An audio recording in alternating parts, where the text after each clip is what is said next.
this is weird, isn't it? Well, don't worry, because it's about to get a lot weirder. So don't be put off by my accent, first of all, because I know what I sound like, but I am actually half Glaswegian, and I can prove it. For anyone that can't make that out, that is the Duke himself, complete with the traditional Scottish traffic cone. There is something else you might have noticed about me, and yes, I am a transsexual, but don't panic, because I know that word scares quite a lot of people, bless them. But we're actually just like spiders, because we're a lot more scared of you than you are of us. So I've had quite a big year this year, lots of big sort of life changes. Did anyone else get dumped by text this year? Oh, it's so fun, it's so fun. I also achieved something that I've wanted to do for quite a long time, and I became a fully qualified waxing therapist, which I know it's very impressive, and if you don't think so, just ask yourself honestly whether you could handle the ball sack of a stranger.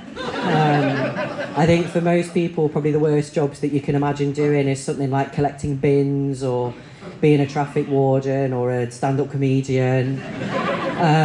But it really should be waxing arseholes.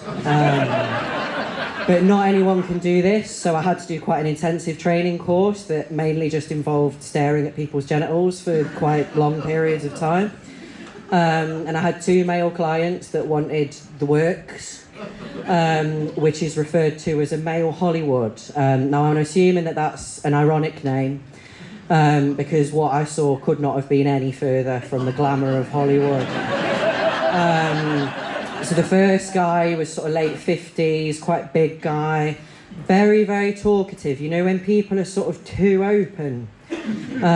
So he was far too comfortable sharing the very intimate details of his son's arguments about bins on the local Facebook group and his very hairy, very naked body with a complete stranger.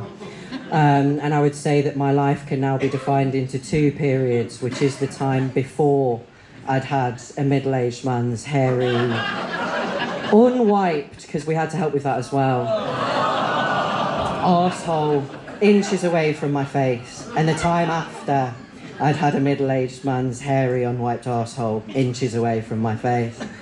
The second client, he was in his late 60s. He was a lot less talkative, thankfully. I would say he was quite shy, actually. But I think his body hadn't quite got the message. And what I mean by that is that he was hard the entire time. But considering it took nearly an hour, I actually thought that was pretty impressive. For a man of his age, yeah.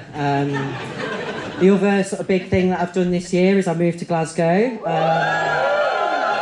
which is something that I've wanted to do all my life because my family's from here and I love the city and I've been meeting loads of new people and doing some mad shit like this course. But it's sort of been up and down. So does anyone here have shit neighbours? And sorry, let me rephrase that because none of you live at my house, do you? So you fucking don't actually. So does anyone know that dog shit actually goes mouldy? Because I didn't know that before this year, but I've learned quite a lot from this guy. Like, you can actually call yourself a dog trainer even if you can't stop dogs from pissing inside the building. And think that a tiny little shared tenement garden is the perfect place for 6 dogs to shit every day.